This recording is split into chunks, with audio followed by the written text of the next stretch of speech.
34-year-old Kelly Bryant, a Pontiac mother, was arrested for abandoning 3 children who had lived in human feces for 4 years. A few days ago, Oakland County Sheriff's deputies came to this house behind me, which is on Lydia Lane, to do a welfare check on a woman. But when they got inside, they didn't find her, but they did find her 3 kids who had been abandoned and living in deplorable conditions. Everybody's upset about it, like, oh my God, this is right in our neighborhood.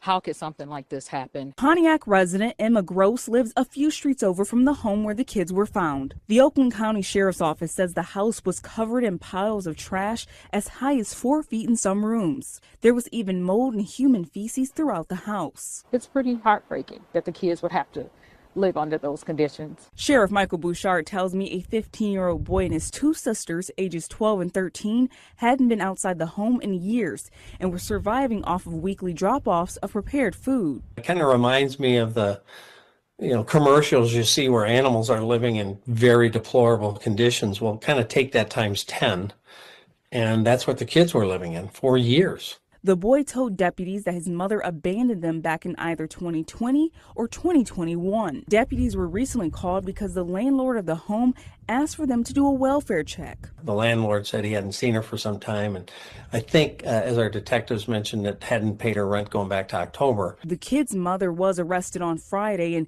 Bouchard says she had been living somewhere else in Pontiac. The kids hadn't been in school since they were abandoned. Well, that's going to be a very long process to figure this all out, not just how they are, both mentally and physically, but how did this ever happen, to have these kids fall through the cracks on so many levels with relatives, the community, and with schools. Have you ever seen anything like this before? I've seen, child neglect and other situations where they're living in bad places, but not to this level and not for this extended duration. The mother will be facing criminal charges, and in the meantime, her kids are now staying with a relative.